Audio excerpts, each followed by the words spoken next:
Yeah, that's Yeah. perfect. That's so great. Yeah, of course you haven't thought I mean, when you anything of ask it. me questions about it, I think about it.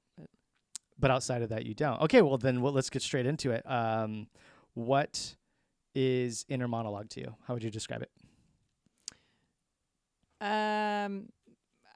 The way that I conceptualize it, I think mostly comes from movies and television, Uh-huh. or the way that other people have described it to me. So it's some sort of sentences or voice or narrative in your head, which I for sure do not have unless I'm writing. Unless you're writing. Like, as I'm writing, I hear the words I'm writing. But otherwise, I don't really have that. What about as you're reading? Out loud to someone else? To yourself. Oh, to myself. No, not really. You do not hear a voice. Not You are really. processing the words, though. Yeah. Maybe almost like a picture. Or not really a picture. Not that I have a picture in my head, but that the words themselves on the page are a picture. I see. But you don't hear your voice, or any voice for that matter, when you are reading. Not usually. Okay. I do listen to a lot of audiobooks, Mm-hmm. and then I hear a voice. Sure, yeah. Well, that doesn't count. Okay. But that's my conceptualization of an inner monologue. I don't... Potentially, people who have them probably have different definitions or experiences with them, but... I'm sure that's true. Yeah. I mostly know them from like movies or television. We can go straight into like your story of when you came into this realization. And I'm sorry, I'm going to be asking you a bunch of questions I've already asked you. That's okay. But yeah, this needs to be recorded. Yeah. I mean, I didn't think anything of it because I don't really self-reflect that way. Also, how would you know what you don't know? Right. Yeah. And in 2021, I was traveling. I stopped to see a friend, and they wanted me to see some British sitcom. I wish I knew the name. Sure. I don't remember the name. I'm sure someone, if this is going somewhere, someone will know the name and comment it. Great. It's a British sitcom. This guy lives, it's his normal life, but the whole sitcom is filmed first person, like through his eyes. Uh-huh. And you're hearing his thoughts as a monologue, essentially. And there's so many of them. And they're like endless. And I watched an episode with my friend, and my friend was like, "What do you think?" And I was like, it was really neat. Like, what a cool concept to like make up all this stuff in this person's head. 'Cause like nobody really has that. And my friend was like, "What?" And I was like, "Yeah, like nobody, like that's not really what it sounds like in people's heads." And my friend was like, "Wait, do you not have that?" And I was like, "No, like no way. What? Like, do you have that?" And then they played me this this episode of this, I think it's This American Life, called A Penny for Your Non-Thoughts, which is where one coworker finds out that someone she's worked with for a long time doesn't have an inner monologue, and interviews her, and everything the person says, the one who has no inner monologue, as I was listening, I was like, yeah.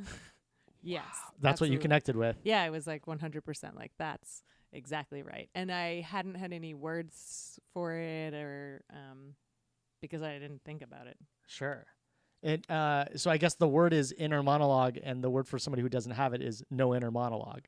There might not be. Oh yeah, I wonder if there is a term for it. Yeah, if there's some sort of term, because we were talking about how there's like a term for people who can't visualize things. Yes, that's true, right? Yeah. Which is another question. Can you visualize things? Oh, absolutely. Yeah. You can. You can see the image in your head. I of whatever it is. I can absolutely visualize. I mean, I can also, I kind of joke that I'm always like inventorying. What does that mean? Like I know I'm mostly looking around the room right now. I'm looking at all your stuff. I'm inventorying all the time, and that's a pretty visual task. Okay. Yeah. Has to be. I mean, I guess it doesn't have to be visual. It could be inventorying something you're reading. Yes, in a visual way. Or visual. I mean, I also have a pretty strong spatial sense, which I think you could put in the visual. It's very easy for me to like take an object and imagine it in reverse or flipped around or in a different space or blown up or shrunk down or but your sense of like 3D space in your head is, you feel strong. Yeah, that part's, I can absolutely visualize many things all at once. I used to be a geologist, and one of the craziest classes I ever took was geophysics. There was so much in your head visualization of things, and some of the kids in class, by kids I mean young adults, really had a like full picture of it and could twist the the canyon, or twist the whatever's happening underground, and that sounds totally reasonable to me. that's you. It sounds easier to me than the way that it has been described. It mostly, I don't know, when I hear examples, like especially in comedic versions of inner monologue in media, it sounds stressful and terrible. Stressful? Yeah, it's like they're always like thinking about what other people are thinking about and thinking about and it's like it just seems really stressful. You were going to choose another word. It does. It just seems anxious, stressful, sure, overwhelming. And then when you and I were kind of looking into this over the weekend, it was like what we found is that apparently most of the inner thoughts are negative, or you're more likely to have negative inner thoughts than positive or something. Yeah, I forget what the statistics were because I also don't have a great memory. But yeah, it was like a majority of people do have inner thoughts, apparently. And a majority of those inner thoughts are negative.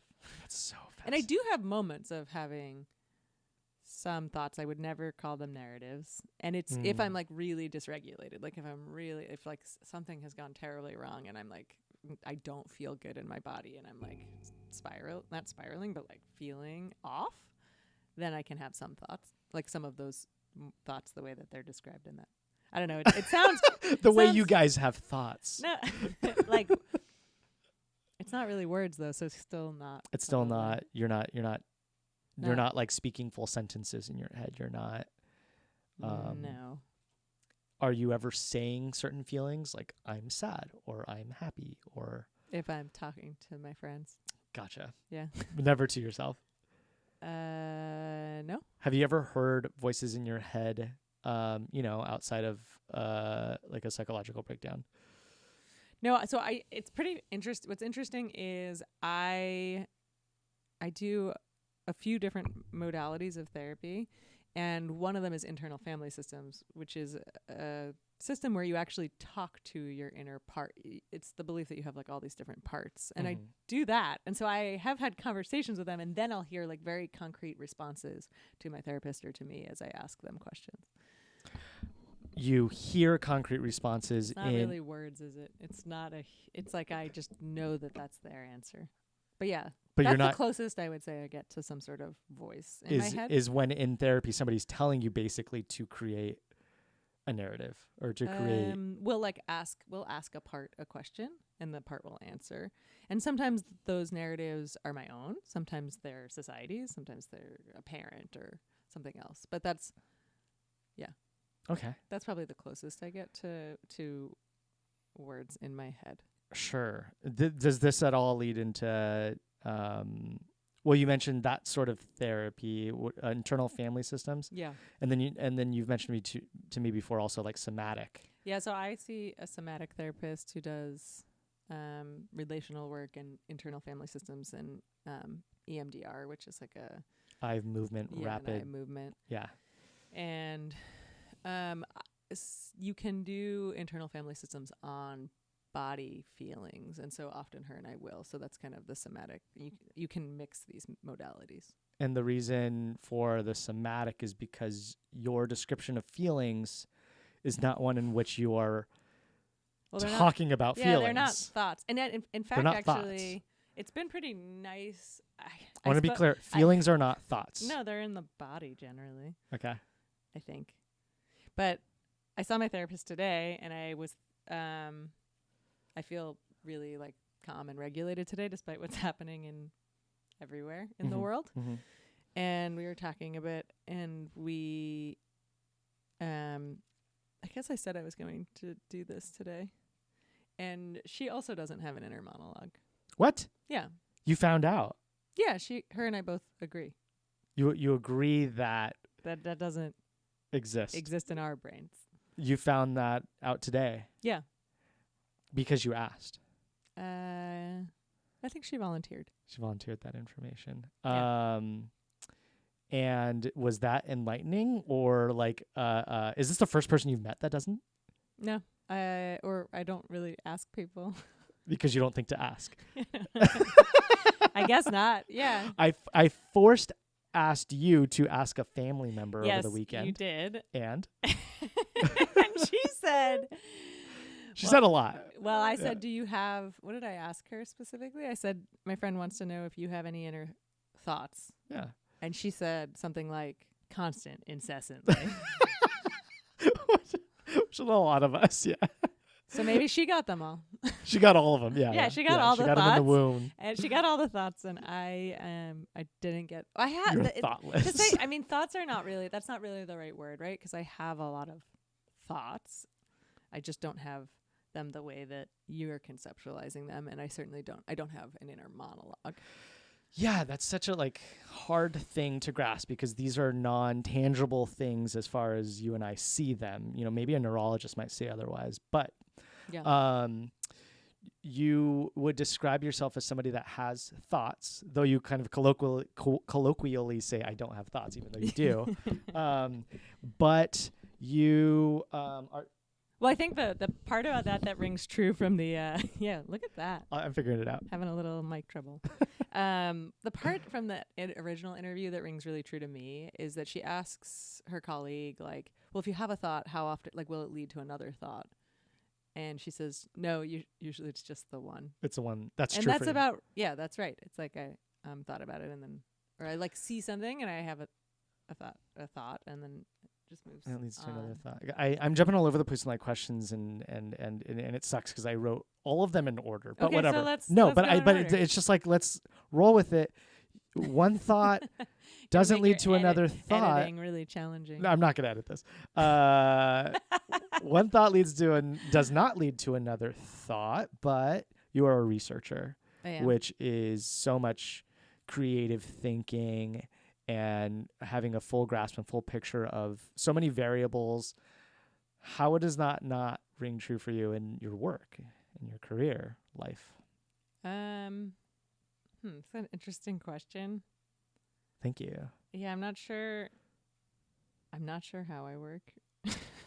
You don't understand your process of working within your head. Yeah, generally. I mean, I do a lot of collaborative work, and I even teach a class about collaborative work.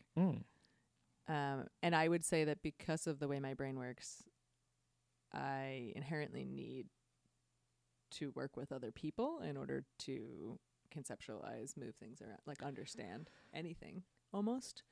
But I do a lot. I do a lot of inner 30s. Yeah, I do a lot of I have to write these really large, complex grants. I've seen them, and I kind of wait until the argument it comes to me, and those will come as word. I will just hear the sentence, or I will see, or I'll see the whole structure, the skeleton of the grant all at once. That's I just wild. see the visual of this is what it needs to look like, and then I just have to get it there as fast as possible. But you said something that I'm so confused about. You said you hear the grant. You hear the sentence that what do you... because that's a writing task. So every now and then... Yeah, so I guess if I have to... So we were discussing this. I think you and I were discussing this. It's well, you must have ideas or beliefs. And I absolutely have ideas and beliefs and concepts. But in order to... They exist in my brain without any concrete bounds. They aren't... They only end up with edges and defined and put into words to communicate them to other people, whether that's verbally to you. So when you ask me a question, then they have to be worked into words. Or if I'm writing a grant, then it's but otherwise it's all amorphous. Wow. So words inherently are meant to represent concepts anyway, every single word. Is true. So it's more that they exist as their more original form. We're seeing a more organic version of you than someone who might otherwise overthink or even spend the time to think about it ahead of time. And there's always to better them. words. And I say things with a lot of conviction. Yes, you do. I know. But I'm happy to just I'll just keep talking until it gets right. Until it's it correct. feels, yeah. Until you have new convictions. Because it's not that I've thought about it and come up with those words. I'm trying to put bounds on the reality. If you are doing oh my gosh, it's so, oh God. If you're doing a talk in front of a class, a presentation, Yeah. a lecture, you're describing a concept in your field of work. Yeah. Do you usually write these things out before you do it? No. If I did that, no. You have an outline for it? No. You don't make lesson plans? I mean, I believe that the best presentations usually have like one or two trigger things on the slide that will remind you of a concept, and then you should be connecting with the person and people that you're talking to and actually explaining the concept as best you can in that moment. And you are truly doing it in that moment. You're not. Well, it's just a matter of if I know the thing, I just have to try to like tell you say it. the thing. Yeah. I think there's a difference. Like some people, especially for teaching, a lot of people want like PowerPoints to also serve as study notes. So then they'll have a lot more words on them. I will intentionally so that students can use it that way. But it's not often, but I will practice answers to potential interview questions if I'm going to an interview, for instance. And I will say the answers over, and I'll be in the car and I'll be driving and I'll be saying in my head or out loud about how I might answer a particular question. You know, like either basic interview questions or ones that I think they're going to ask me that are more technical. So like, would you have done that on the ride over here for this? Like if you were me, if this was reversed? All of my questions I read them all to myself. But did you think them in your head as words before they went in on writing, and then you read them to yourself? Also, I definitely did not think about anything I'm saying right now. And that's what I'm saying. You're not going to edit this? It's going to be very long. No, the intention's for it to be long. I'm going to be clipping it and stuff. But okay. If I ask you to hear an inner monologue in your head right now, can you do it? What does that sound like? I heard you say, can you do it? What does that sound like? Because that was the most recent thing I heard. So I just heard your voice. I just repeated. It's like you asked me to do that. So then I just repeated your voice. Okay. We both have a friend named Sarah. Can you hear Sarah's voice in your head right now if you wanted to? Or somebody whose voice you know well? I do know Sarah well, for the record. Yes. Where's this camera? There. We do love her. No, I'd have to like think about a memory with her and something she said in that moment. Do it.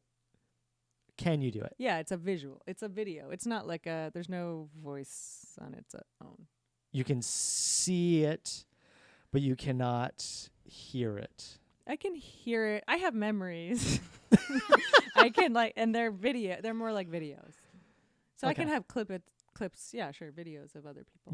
You have video clips. Yeah, but it's definitely not my voice. Oh, but you can't do, like I, for instance, have a friend who I think has a distinct voice. I have many friends with distinct voices. I can hear them say things they've never said in my head right now.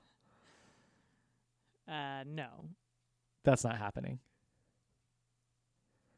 Or a famous voice like Batman. Can you make him say? I can only have Batman say like, "I am Batman," or whatever, like the Lego movie version is. Yeah. And I see the Lego piece. You see the Lego piece when you do it. You wouldn't hear Batman. No.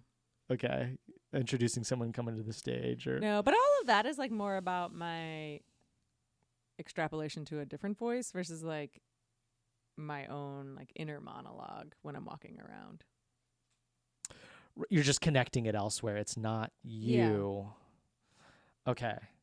Also, the act of like, I think the big differentiation is like we're having me sit down and think, like sit and be like, okay, visualize that, and that I can do. But that's different than like when my understanding is that most people walk around and they're just doing that or thinking. What you think? What do you think of that? I mean, I like walk around and I look around. Me. And when you look around me, what's happening in your head It's like snowboard, purple item, white box, like black cat. It's just like a camera with no film, Yeah, yeah. as we've discussed. And you're not. If you see this, I have a black cat plushie. That's what Jana's referring to. Yeah, it's wearing a hat that's also black. It's wearing a black hat as well. And what are you processing? Anything else outside of what you're seeing? If I look at it, I know what texture it is, how soft it is. Like I'm just But you aren't. Are you? So you are thinking of those things? Are you? not thinking of it. It's just like It's like yes, I see it. I guess I'm extrapolating information about it, but it doesn't go beyond that. It's always just like pretty much What's in front of you. what's in my environment. Does it? Okay. Does it occur to you that was attained by me in some way, shape, or form? Like, would that come to mind at all? Like, how did Dylan get this cat? No. Why not? Because that's not in front of you. Yeah, I don't know. It's a reasonable question. How did you get this cat? I don't fully remember. I think it's from an ex. You potentially. don't remember anyway. Yeah. But I don't know that you wouldn't think to I ask think it's that, more like or you wouldn't even think to think that. Yeah. Well, I don't think that way. You do ask me questions, though. I do. Yeah. I try. I try. Is that hard to do? No, it's like you're just if I had an inner monologue, which I don't, you're just hearing it all. Yeah, this is you in real the time. truest form. You're not. This isn't a processed you. Right. Do you ever sit to think before you answer something? Yes. When does that happen? Because I don't see that very often. If I'm with someone who is really distressed, especially if I'm the cause, it's very important for me to be present and like choose your words. And she's what I'm looking at and where I'm directing my attention. But are you choosing your words? I don't really know what that would mean. Oh God. Damn it. I think it's the act of focusing on them and being attentive to the what they might be feeling and like and being connected with them, and that's kind of as far, and then whatever I say is going to be based on that reality versus like me distracted and looking at things. But you wouldn't necessarily look for the best words to say for fear of saying the wrong thing. That's pretty rare. Yeah. Okay. I have a friend where I will if we're ever in deep conversation, I will I close my eyes, I think of the words, I'm looking for them, I'm saying the ones I want to say. That's not happening for you. I think I've done it a few times, like if I'm breaking up with someone. A few times in your life you've thought about the words you're going to say. Like in the moment, it's like, oh, like that person misunderstood what I said. I should try again. But if you knew you were going to break up with them, have you ever broken up with someone ahead of time knowing that you were going to break up with them? Yeah. Okay. Like, I'm going to see them tomorrow. I'm going to break up with them tomorrow. Sure. Yes. Okay. Did you think about what you were going to say? No. Jana.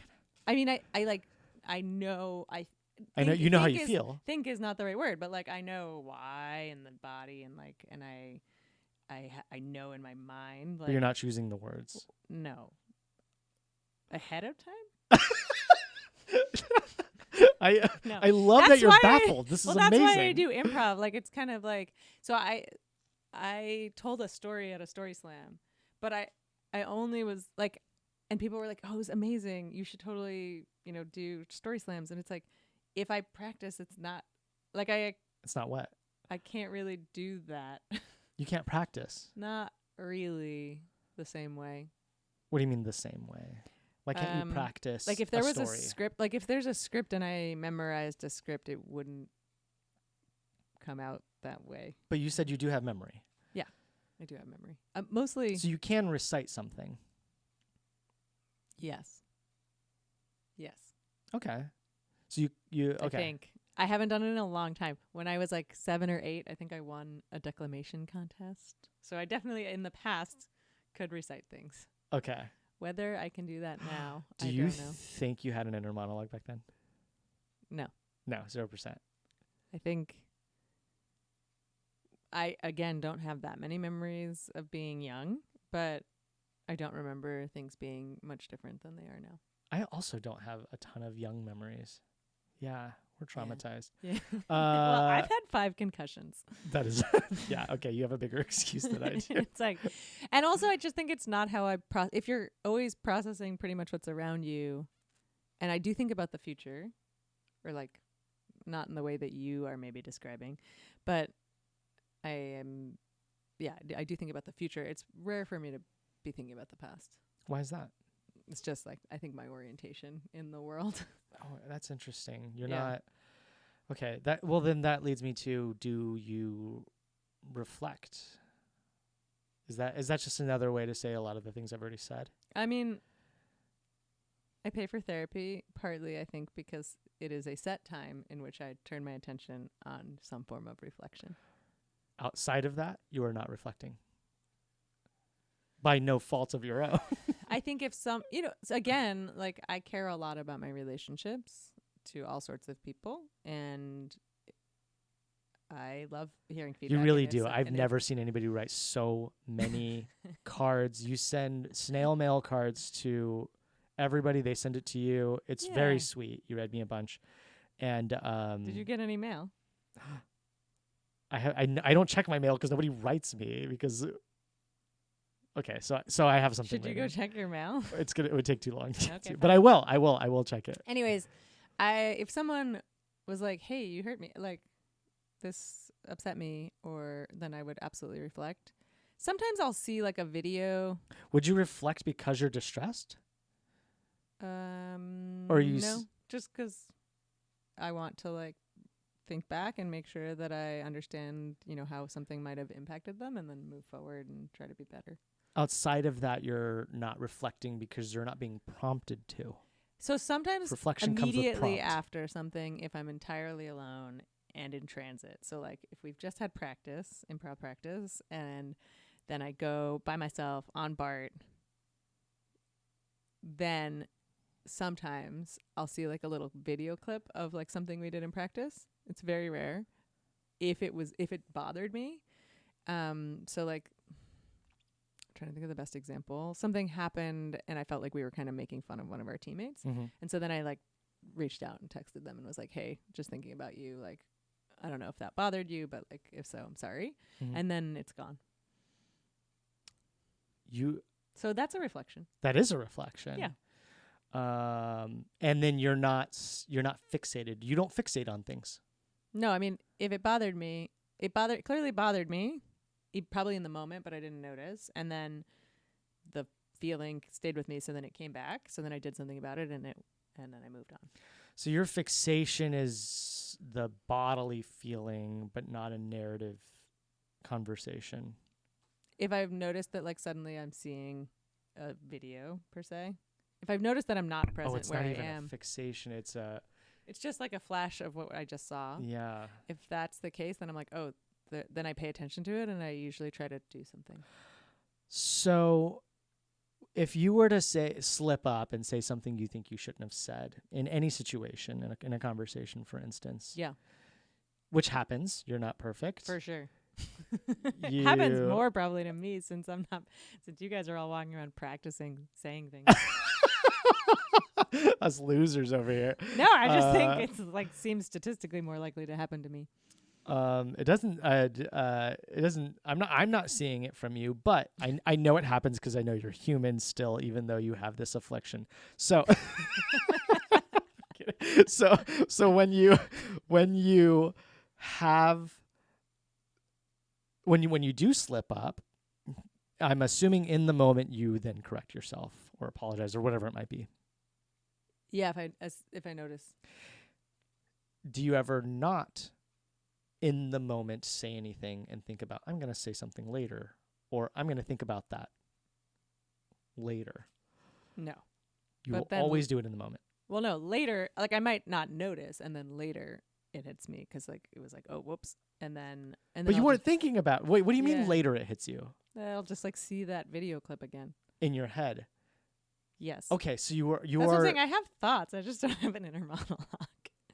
You have video thoughts.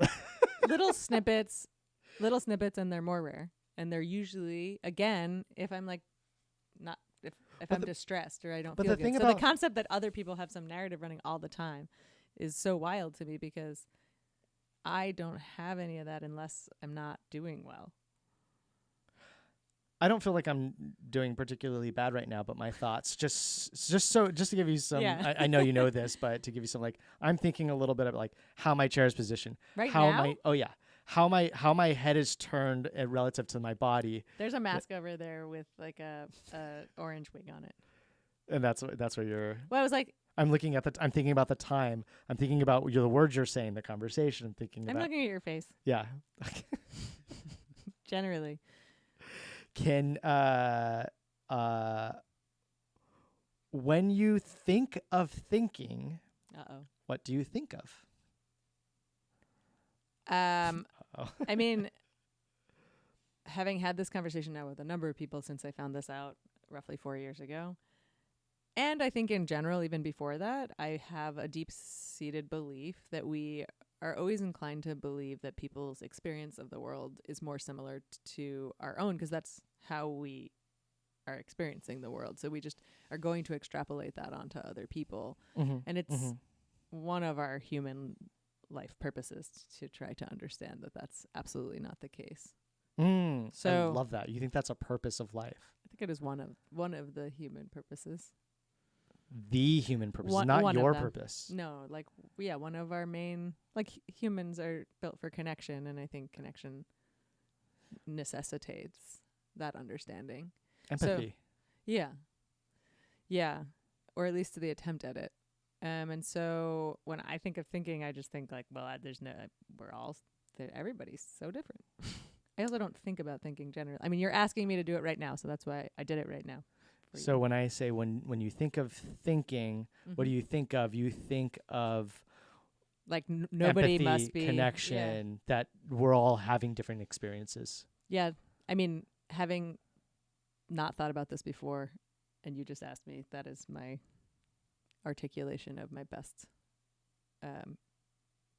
effort of like what I conceptualize, putting the bounds and words onto what I believe. That others are thinking. What thinking means. What thinking means. Or what it made me think about.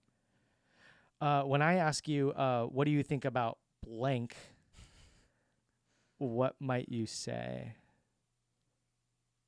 It's not a real question. Yeah, there's nothing there. There was a question to it that I did have. Wait, what do I think about blank? When I ask you to think about blank? All I heard was, I heard your voice, and then I hear the clock clicking, and then I'm like looking around, I'm just here. And then there was like maybe a flash of like a blank box, but that's it. Okay. Maybe a flash of a blank box. Like a visual of like a PDF fill-in spot on a PDF, I guess. I do have a lot of like visual images as I'm falling asleep. I don't have very many dreams, if any, but I do have like these hybrid creatures that morph into each other continuously until I fall asleep. And I had an ex who always wanted me to like try to describe them as I was falling asleep, and they're like totally wild, weird things. You have any examples? Yeah, because we were at an art fair, and one night, like when he figured this out, and so that night he had been like wanted me to tell him, and I was like describing them, and one of them was, I think I said the words, it's a ladybug that's also a hermit crab that's also a strawberry. So they're not always animals. They're always like Could be hybrid things. So when you're going but they're bed, constantly morphing, and it's very fast. Like it's not like it's they're doing anything. It's just very fast. And it's so that's a few seconds long. Way less. That's a second long. Like a it's like morphing. It's a constant morphing thing. You're seeing an image. My ability to give words to it is never going to capture its speed. What you're seeing. Yeah, and so then the next day when we went to the art festival, we had a bunch of different artists. We commissioned a bunch of different artists to draw these. And I have one of them still that is a hermit crab, that is also a strawberry, that is also a ladybug. Whoa. This is your visual processing when trying to go to bed. And this is regular for you. Yeah, it's not it's not really processing because I'm not like, oh, I'm going to think about my day. It's just like what I see right before the lights go out, like right before the metaphorical lights go out. Right? Death? Are you dying when this happens? So I have passed out, Yeah. as you know, a few times. And yeah, for sure. It's like also what I see right then. Right before you pass out from something. Yeah. When you have come to, because you do pass out from time to time, we're learning. I've only done it twice. And we're trying to figure out Why? Yeah. Yeah. Trying to figure out why. What? Uh-oh. I mean, I have no memories of. You have no memories of it, which is common. Yeah. But when you come to, what are you thinking of? If you remember what you were thinking, if you do think at all. No. When you come to. I like this last time, I just opened my eyes and I was like just so confused. I had no idea like where I was, or who I was looking at. I was looking at one of my good friends, and I was just like so confused. Okay. You brush your teeth every night. I do. How do you know? Yeah. What makes you think to do it, to remember it? I see the toothbrush. What? Or like why do you see the toothbrush? I can like build in routines. I can create structure in my day that like has me doing things. I mean, you're a researcher. You have to have some semblance of structure in order to get that type of work done. I think the funniest thing is like a lot of people think I'm exceptionally organized, which I am very much so. Like I think Dylan's been in my kitchen and everything is like labeled. Yes. But part of that is like kind of I have to. What do you mean? Well, I have to, otherwise like I wouldn't be able to function in that space. Because you would forget where things are. You would forget. You have no visual memory of like, oh, this is where this would be, or what makes it dysfunctional for you? Yeah, that's a great question. It's distracting. Okay. Because I'm mostly looking at everything. So. Do you find yourself looking at things constantly? Like, do it like a little bit of this? Yeah, I mean, I can hyperfixate on a set thing. If you were like, Jana, only look at this camera here, I could do that. But otherwise, like, there's a lot. You guys aren't in this room with us, but there's like a lot of stuff in here, and I'm still looking at it. Yeah, there's a lot to process in here. Yeah, I'm still looking at all of it. What do you think of people that? How do you think this connects to different neuro profiles and or different somebody with a mental health disorder, learning disorder, things of that nature? I don't know. I've never thought about it. Damn it. Can't ask you shit. I mean, I think I'm pretty sure I have undiagnosed ADHD. For a whole host of reasons. I don't think that has anything to do with my lack of an internal monologue. It is still often very hard for me to believe that like you're actually hearing things. Like an inner monologue. Oh, really? That seems wild to me. That part. I mean, it must feel as wild as probably I feel, where like you don't have any. Yeah, it just seems strange. It feels like you guys are just. You're just Do you feel like you're we're putting crazy? Well, you're like just putting different words on the same experience, but I don't think that's actually the case. What do you mean? Like you guys are like, yeah, those thoughts, and I heard, and so therefore I like thought words, and it's an inner monologue. I guess no, you probably are here. You hear words inside your head. Yeah, I mean, if I were to think right now about what to say. Let me think. Give me like a moment, and I'll think about what to say. I'll say it in my head first. I went to the bathroom the other day. I said that in my head prior to saying it. But can you do that? Well, yeah. If you ask me to do it, I can create words in my head. That's the thing. That's different. That's not saying like it's not an inner monologue. Can you hear it though in your head? Because I can hear my own voice. Yeah, but you're not doing that. Are you doing that all the time? That's what I'm saying. Is like the way that they do in movies, where it's like, I have to find the bathroom because I really have to use the bathroom. And I'm like, kind of. Like, you little hear bit. it as It's words. yeah, I think it goes along a little bit with like me processing what to do next, especially if I'm in a work environment or like task oriented environment. Something I need to do. Oh, yeah, I need to do this. I'm going to do that. Like, yeah, there's That a would bit. probably be helpful for my ADHD. You know what I do it a lot is the shower. Oh. Because the shower, as you've heard from probably many people, it's the thinking place. Yeah, that is what people say. And did you, whenever anybody said that before, you realized you didn't have an inner monologue? Yeah, but an inner monologue is, I can still have thoughts in the shower. I'm not having an inner monologue. That's what I'm saying is like, I'm not sure. Like, are you sure that it's any different? What's happening? That's a good question. Do you talk to yourself verbally ever? Out loud? Yes. I don't know if I've ever noticed.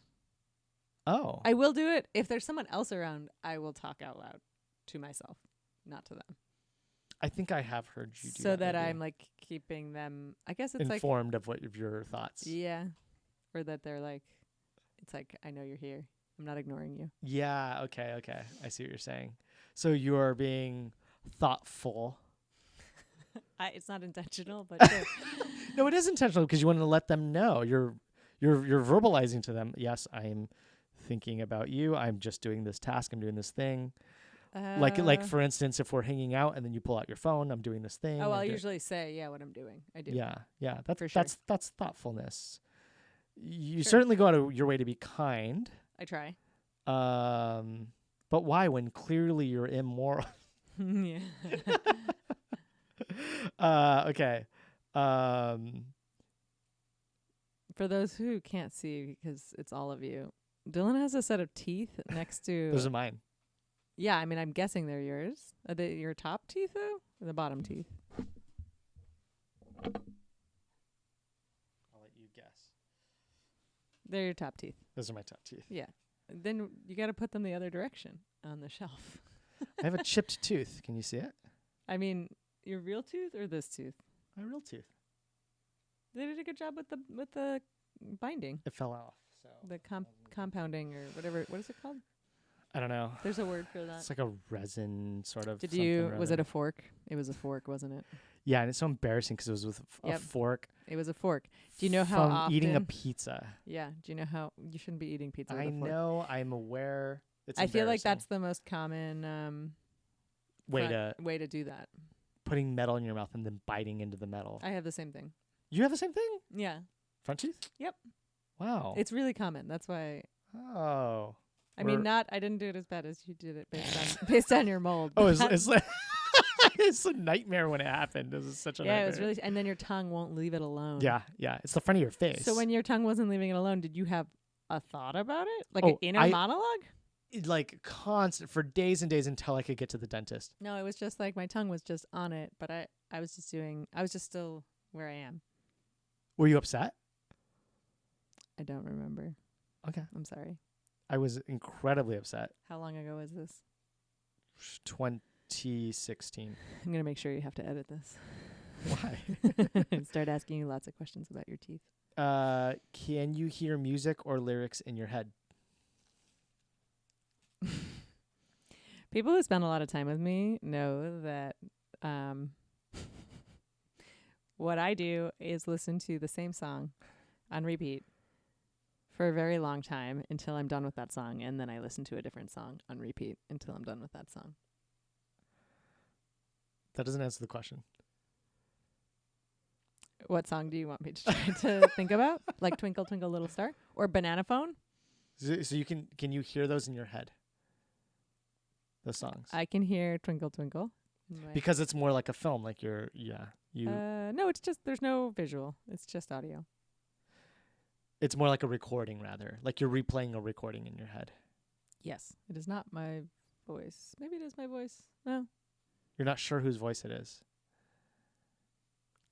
Yeah.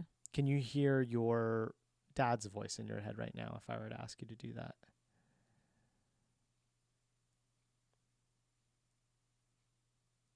Maybe. Okay. Like the beginning of like what would be a voicemail. Gotcha. But is it an actual voicemail or is it something you're making up in your head?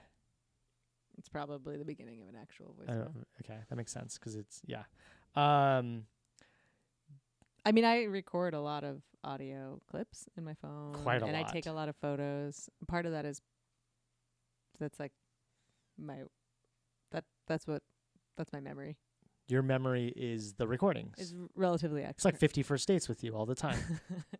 It's like relatively external.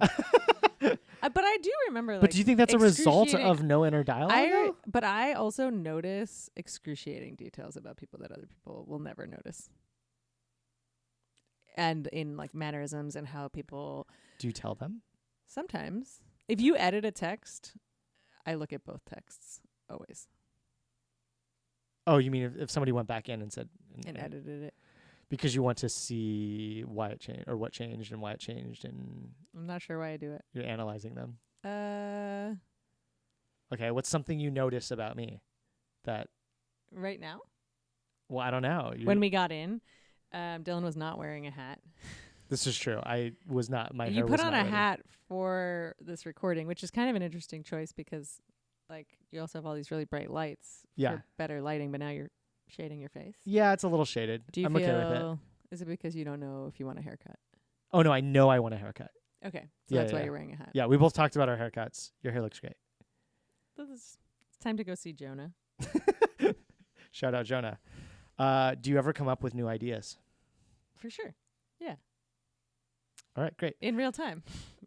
I mean, like, most of the time, But you're never ruminating on a new idea. if someone was like, What do you Jana, mean real time? Ah, gosh. why don't you like sit down and make some ideas? Let's brainstorm. Then sure, I can brainstorm. By yourself? I don't enjoy brainstorming alone, but I will. Sure. But yeah. that's just because you like to collaborate. Yeah. Okay. How do you go about problem solving or creativity? Again, I have thoughts, like, or like concepts and beliefs and thoughts, and like can hold large scale ideas. There's just no inner monologue. You mentioned something about beliefs before. Yeah. Where does that come from?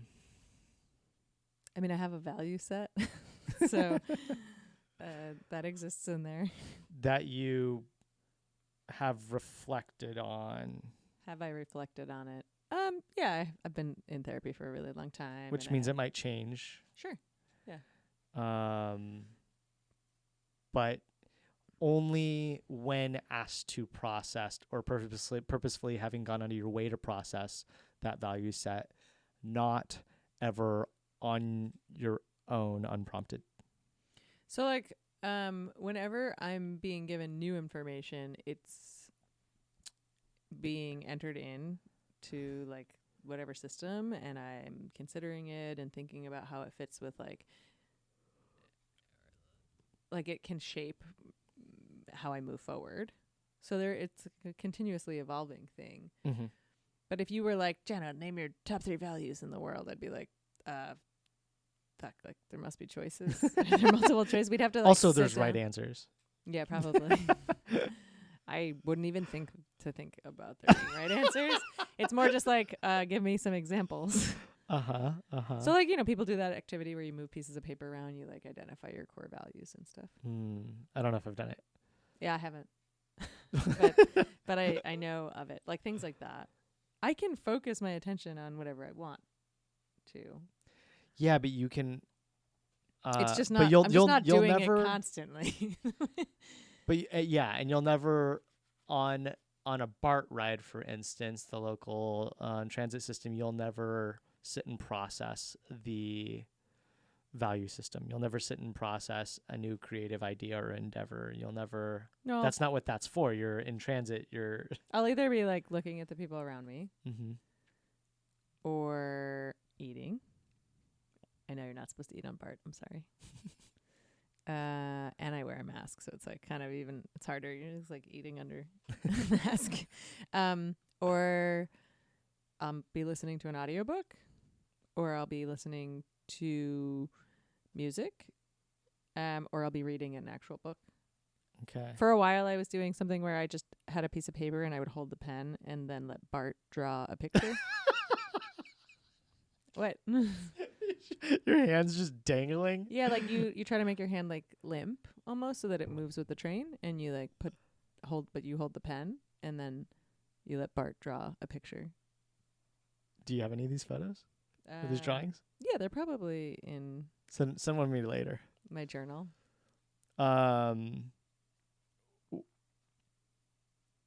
Gosh, this might be. This is. I like. It's a question. I just don't know if it's a good one. Dylan's had so many questions because you're just thinking about.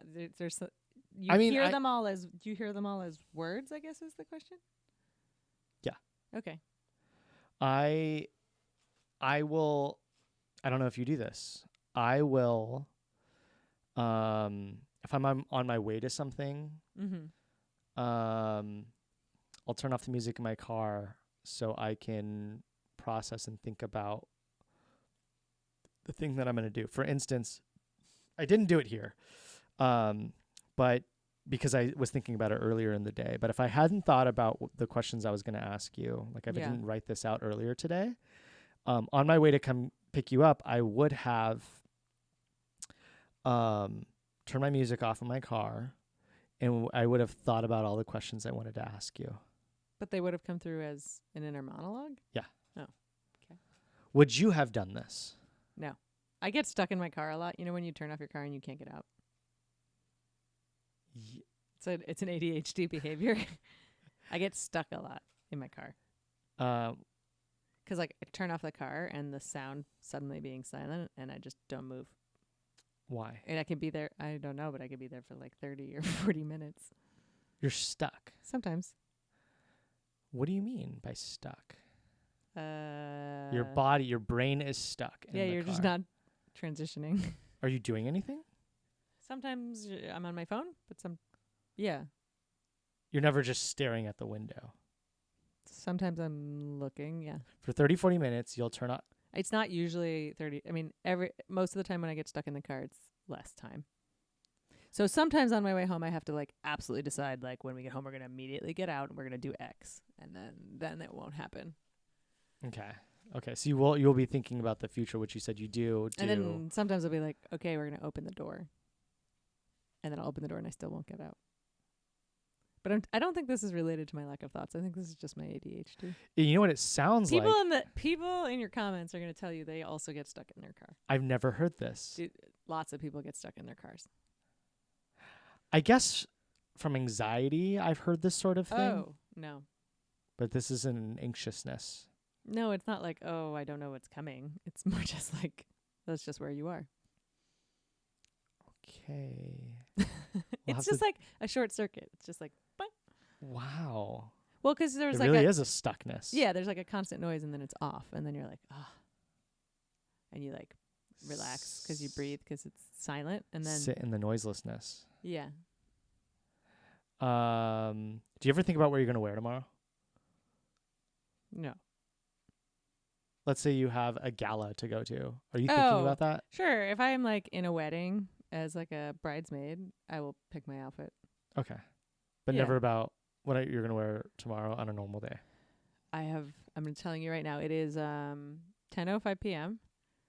I have no idea what I'm going to wear tomorrow. At any point was that ever a thing thought that for I you? was thinking about?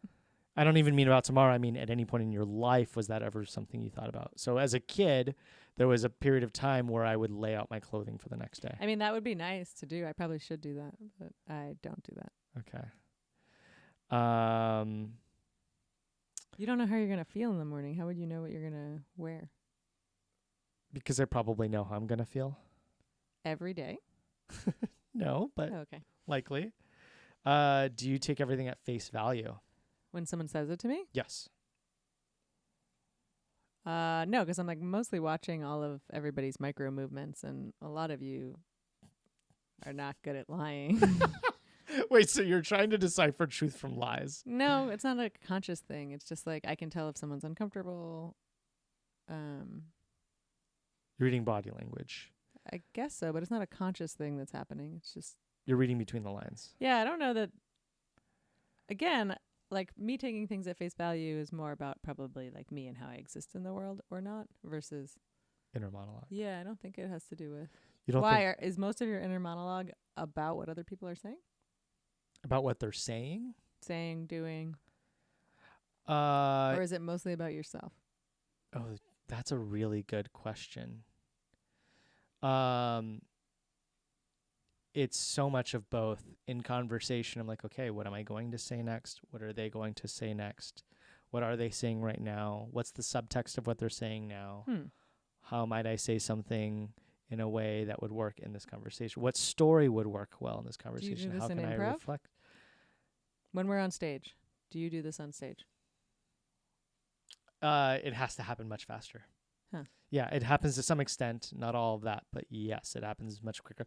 That would be interesting to analyze, like the thought process of an improviser on stage relative I to. don't really have thoughts on stage.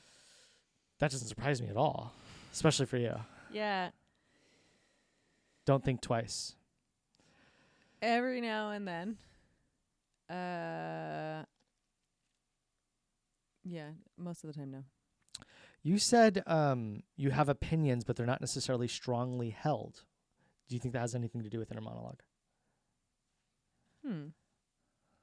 I guess so. I think once you put words to something, like once people ask me, then I say them with a lot of finite. I mean, again, as we discussed, I say things like with a lot of conviction. Mm-hmm. Part of that is just how I exist in the world. But I'm saying them more as like, it's more like an offering, and then we can discuss it in banter, and I might get to a different place with it. So they're not really very strongly held. I mean, some of them are. I work on social equity. Yeah. I have pretty strong opinions on some of that. But Sure. I doubt any of that's getting changed anytime soon. probably not. But there's room for movement in your head. But that might just be maybe less so about inner monologue and more about your ability to be okay with taking in information and changing. And do you tend to make the decision in your thought process, or the decision in your moral convictions, so on and so forth, in that moment, or after having spent time processing it? No, in the moment. You do not think about it and then No. see that is where I heard this in a debate once, like a professional live debate. One of the debaters was saying people tend to not change their mind in the moment. Oh, really? In that they tend to do it after having slept on it, or days later, or weeks later, or whatever it might be. But most people, that was something this person said. He's a neuroscientist. I don't know if he meant it neuroscientifically, but I mean, I would guess that there's probably a big range for that. Sure. For different people. I would also venture a guess that for most people it's less so in the moment, because your morality is being questioned. If it's an ethical It debate. probably depends who you're talking to and how they've approached it, and how they're talking to you and communicating. I bet people have more flexibility than we give them credit for. I hope so. That's yeah. When you draw something, do you picture it in your head before you do it? No. I can't even imagine that. I also do a lot of like, there's a place in San Francisco that teaches like intuitive painting, which is really just you just pick up whatever feels right, and you're just going in whatever feels. There's nothing premeditative.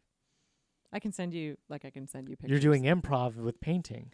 I'm just like drawing what feels right physically, and with whatever color called to me at that exact second. Yeah, I guess so. Improv is a little bit more back and forth. Like I do, I will play. Like I used to play a game in college, and actually just played it again recently with one of my neighbors. It's where you like set a continuous timer on your watch.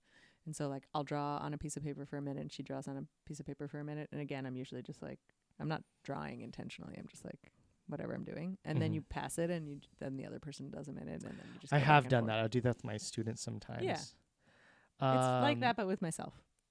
Do you play music? I do not. I would not call myself a musician. I played cello for 15 years. That's a long time. It is, from the age of 3 until I was 18. Did you ever make original music? No. Before you were to play the song, I imagine you're hearing the song in your head before, and then you'll play it, No. or hearing pieces of it in your head before, and then you'll play it. No, I did. It's all muscle memory. I mean, I was like usually reading. Oh God. Usually So reading. if there wasn't notes in front of you, Probably not. And some of it's probably muscle memory. I also would listen. I would like, this was back in cassette tape land. mm-hmm. Like my dad or someone would make, I don't even know who, someone would make a cassette that was just that song on repeat for like an hour, Okay. even if it was a pretty short song, and I would just listen to that while I slept. And that would you're shoving it into your memory bank. Yeah, sure. I mean, it probably kind of works. Like, I know what it should sound like. Right. Yeah. As opposed to shouldn't sound like if I make this note, that's not right. Yeah. Are you Like, it ends up feeling right. It's a little bit like cutting scenes. Like, I know when it's done. Yeah. Yeah. Here. It's not like here. I'm not like, oh, this is over. It's like, it's like, this is over. Let's go. Wow. Right? Like, how do you cut on stage? You have a thought like, oh, this has run its course. No, I don't. That's not me. Wow. Are you aware of your body at any given moment? If asked to turn my attention to it, yes. Outside of that, no. No, I like often forget to eat or pee or drink water. Until your body or I'll like is notice like, oh, whoops, I've been like sitting in this really uncomfortable position for a really long time. Are you aware of other people's bodies at any given moment? I guess not necessarily that you see it, but that Yeah, I was like, what do we mean? that You're in here. their spatial relation to you, and or what you think they might be thinking about their bodies. I'm definitely not thinking about what they might be thinking about their bodies. Definitely not. I do that. I mean, I do think most people do. I was on a date. I guess I should probably, here, I'll switch. I haven't moved at all since we started there. Perfect. You did it. I was on a date once where it was a first date. It was this person who said, I have not been on a date in a long time. Okay. And they showed up and I noticed their nerves. I mean, they were even a little shaky. Oh, that's stressful for them. That sucks. But that's something you would have noticed. Oh, yeah. I mean, but would you have been thinking pay about... attention. In fact, I think it's easier for me to pay attention to other people because there's not whatever's happening here. It's mostly I'm here. It's mostly external. Or I'm mostly just, I'm like... You have less of the internal. So if had you seen that, would you have been thinking, oh, here's what they must be thinking. They're shaking. They must be thinking X, Y, or Z. No. What would you have thought? I don't think about it, I guess. Not the way that you're describing thoughts. It's just like being inventoried along with everything else. Would you have said anything? Maybe. We all know I'm not that good at keeping my mouth shut about things. So maybe I would have said something. It's hard to know. Do you ever think about other people's mental health? In the abstract? Or like in the moment? Dylan, are you okay? Without being prompted. Are you okay? I understand you're doing it now, but without being prompted, would you ever think about, or do you ever think about somebody's... I have deep people in this world that I'm like spiritually, emotionally, intellectually attached to, and I think about them or I feel them, and I usually then reach out and being like, hey. Okay. Yeah. I'm here. Are you okay? How are you doing? You do that. I do. That's very sweet. Describe mental fog. What do you like? Have you heard of this term or expression? Yeah. I mean, I've had 5 concussions, so to me, that usually it's just like it's days, life now. It's just like days that I have more symptoms. It's like things are like more scattered, or like I'm finding it hard because, as I said, I can direct my attention to things, but it's like much harder. Okay, and then you are realizing that it is much harder. Yes. Okay. Maybe. What I used to do is I forget the game, but I was like I would play a game that I was like exceptional at, a spatial game or something. And it was a timed game, and I would like do it almost every day. And if I failed, I like knew that like, oh, I must be tired or not doing well. Oh, it was It's just an a external marker. gotcha. How Same do you with like I do Duolingo every day, and like some days I get a lot of things wrong, or like it's oh like you, error, and I'm like, oh, I must not be, that I mental must, fogs up? or I must not have. It's just like, oh, I'm just not. How many days in are you on in your Duolingo? Probably like 1750 or something. Gosh, that's so high. It's something like that. How many years is that? Probably like 5 Wow. ish. How would you describe love? The body feeling, the act. I think of love as a verb. Okay, describe it. I think, I mean, it's the act of like showing up for and taking, like, for someone and taking like pure joy in them, in the sense of like seeing who they are now, where they've come from, supporting who they become in the future. It's a continual evolving like process that requires both people to like be aware of themselves, how they interact with each other, and the fact that they're not the same person. Involves curiosity. Yeah, all of that. Wow, that's all wrong. That's crazy. Yeah, you'd think so. How do you no wait. Do you know if you're happy or sad in any moment? If I'm asked to assess, then yes. Otherwise? I'm not thinking about it.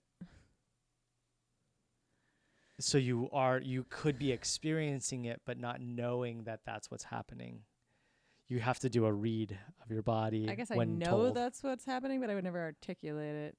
Like, it doesn't get a word attached to it. There's I work with children, and sometimes we'll stop them and I'll say, take a read of your body. Yeah, What so do you then I need? would be able to tell you. Okay. Guys, Dylan trapped a small robot inside of a computer on the floor over here. And the computer changes colors. Stop me if you don't want to answer any of these questions. No, you're fine. Do you feel anxiety ever?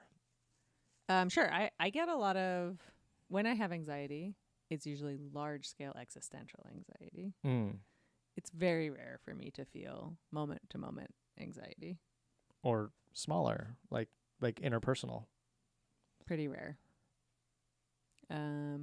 Large scale existential, as in universe. Yeah, like what are we? Atomic. What is life? Why are we here? Not. Does any of this mean anything? What about at the level of like, oh, something's coming up at work. I got to get this done. Somebody at work's mad at me. No, because I don't think of that as, that's, well, first of all, those are an inner monologue that I don't have. Right. But I could think I have those moments, or like there's lots, okay, I feel stressed. There's a lot to get done, but it's not anxiety because it's not being held that way. I imagine the same answer for depression. Oh, no. I mean, I definitely have depressive symptoms. I have had on and off episodes of that. That is more the lack of anything than anything else. Whoa. It's like nothing's happening. It's like the desire to become a cloud. It's like to just like, it's the physical body experience of wanting to like not exist. To become a cloud. It's like, that's the closest word. Again, words don't capture inner experiences well, in my experience, for me. Do you ever worry? I guess this might be the same question as anxiety. About what? Anything. Coming up in the future. I mean, I think we've discussed, I think about death a lot. Yes, you have mentioned that. If Dylan is driving back from my house, which is 4 minutes away, I'm like, hey, text me when you get home, because my like gut reaction is like, you could die. So I guess that's a worry, but it's not really held as like a worry. It's more just like a reality. But yeah, sure, I worry. Do you hate anything from the past? Do I hate anything?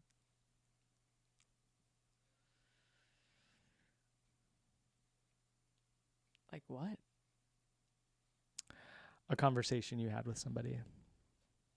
No, I tried to have a lot of forgiveness for even moments where I've maybe not, where the current me would not act the same way. Mm. That's reflective. Do you meditate? I do, yeah.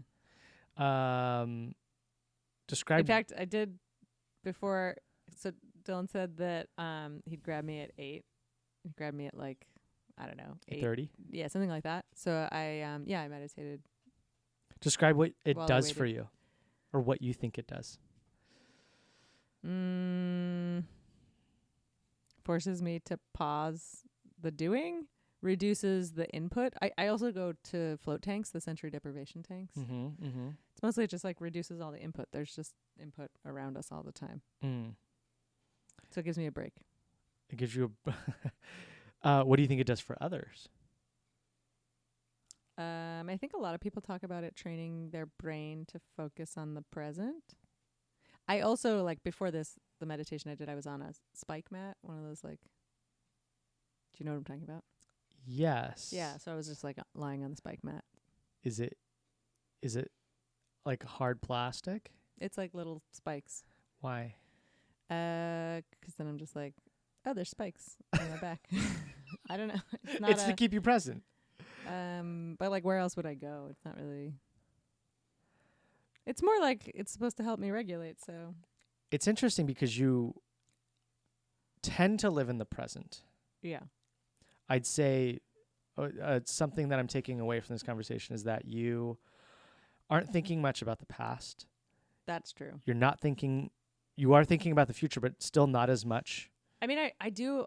Maybe I just use it all up because at work, like, if I'm writing a grant, that's a 5-year grant often that is not going to start for another year. And I have to, like, get every single detail and organize and, like, make a giant plan for it. And so I'm often being forced to, like, not being forced, but I choose to and get to create these, like, grandiose future oriented, like, organized plans. You're thinking 5 years out sometimes. Yeah. And I used to do a lot of that in my personal life, and I have stopped. You're not thinking 5 years out, though, unless you're on the clock. Like, you're not doing this outside of work once you've closed the laptop. Well, and sometimes now it just, like, I just have used it all up by the time I'm done with work. Like, if I have a lot of logistic tasks at work, you feel spent. I just don't have. It takes concerted energy to decide to think about the future. So Yeah. Sometimes it's used up. I think for most of us, it might not take much energy, if at all, to think about the future or the past. And it is our affliction. I mean, if I'm like, if I'm distressed, like, let's say, like, someone's broken up with me and I don't feel great, and, like, I know, like, I want children, and so then it's like I can feel, like, bad and, like, distress and overwhelm about the future, or like, oh, like what, in this, but I don't think that's what you mean. And I can, like, sit down with friends and make plans. I just made plans today for a month from now. Mm-hmm. Mm-hmm. But because you were prompted. And it's, like, necessary for me to feel also at ease. I have, like, different selves, right? And some of them need a lot of, like, order and organization. So, yeah, I'll sit down and I keep, like, again, I don't have it with me. I keep, like, a really intense bullet journal. That doesn't surprise me. Right. So that's the thing is, like, I think it's interesting because a lot of these questions make it sound like I'm, like, actually just, like, really only in the present, which is not completely it's not true. really the case. It's more like, or that I'm, like, disorganized or chaotic, which is both true and not true at all. How would you kind of summarize what you feel you're experiencing relative to other people? I mean, again, I don't think about Since right I'm now. asking Yes, you. right now. It seems like you guys are just processing. You're just, like, here. There's, like, monologue going all the time that's connecting things to the past and future, or to what's happening, or, like, extrapolating what's happening inside me or the people around you. Mm-hmm. And that part's just not happening. Mm-hmm. You basically say it's quite the opposite for you. I would say so. Yeah. Yeah. Any final words for the people out for the That was all your questions? for the overthinkers out there? I mean, I genuinely must have asked you probably at least 75 questions. Really? Yeah. Good work. Thanks. Any final words for the overthinkers out there? No. Words of wisdom For what? for somebody that's clearly reached nirvana. I think that what? No. I will say someone once was like, I think you have thoughts, you have inner monologue and you have thoughts and you're just like lying to yourself, or that it's happening so fast, like your brain is just moving faster than everybody else's that you do. And I'm like, I just think that gives me way too much credit. I don't think so. Or at least not the way that it's described, like when people describe their inner experience. I think words of a word for other people, like, accept that that's how you are. You're just going to hear. This is my life. Yeah, you're going to be thinking about other people. Yeah. And what they're thinking about, I guess. I was talking to a friend about you, and they said that their father. Wait, I was going to say, does this person also know me? They do not know you. Okay. They said their they were like truly in awe.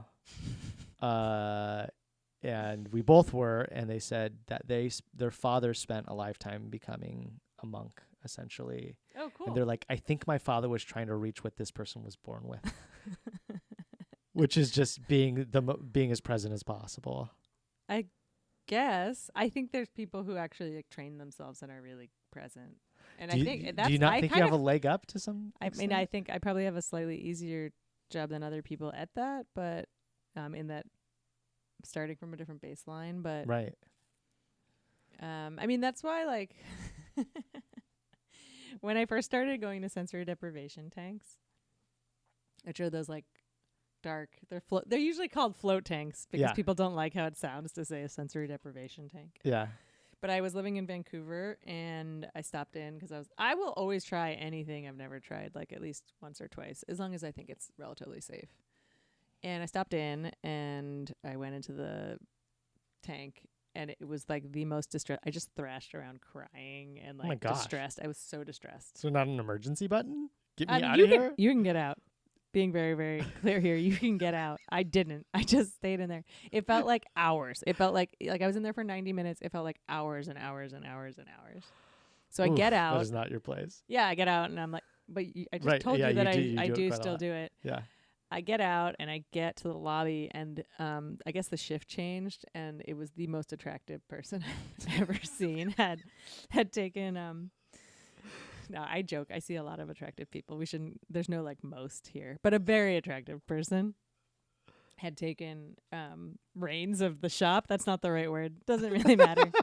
Anyways, it was their shift. Yeah. They were like, how was your, they're like, how was your float? Or however, I think you have to say it really close to the mic. Float? You have to say it really close to the mic. Do it. It's like, hey, how was your float? And I was like, and because I'm me, I was like, it was terrible. Like, I thrashed around and cried and this and then they were like, oh, like, totally happens. How about, you buy a 3-pack, you only come when I'm working and I'll like prep you before you go in and you can like, and we'll make sure you're in the right state. And then if you don't like it after those 3, then, we'll refund you or whatever. It really helps that this person was hot. Yeah, it does. And so I was like, okay, I'll sure. I'll Sold. Sold. I just went through hell. To the highest bidder. Also, like, I do like pushing myself. So I was like, okay, I'll try again. So I came back. They worked at night and the place was like pretty close to where I was living. So I would go like right at the last shift and then like go home. So the second time I went, it was still terrible. But it felt like maybe like 3 hours or something and I didn't thrash around crying. The third time I went, it felt like 90 minutes, which is what it is. And it was like me in there. No thrashing. No thrashing was fine.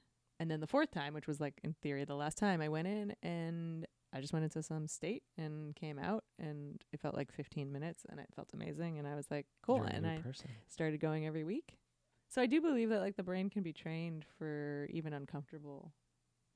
Yeah, I'm a bit claustrophobic. It doesn't sound appealing to me. It's actually like almost like the opposite of claustrophobic because there are no bounds or edges anywhere. It's really unmooring. That's probably why I freaked out. It's a tank. Yeah, but it's so dark. Even with your eyes open, it's like your eyes are closed. So it's almost like You're in the biggest cavern. you're nowhere. You are not any. Yeah. Your brain is the sleep deprivation tank. We've come full circle. I'm just saying, like, I think that's what if people spend like a whole life trying to like meditate or find, I think they're probably getting to a much different and better state than me. Like, this is just, my brain is just like processing things slightly different than maybe the majority, as we found out, of people, but that I don't think that I'm like more enlightened. I think that's a mischaracterization. Anyone who knows me probably knows that's not true. I have plenty of distress.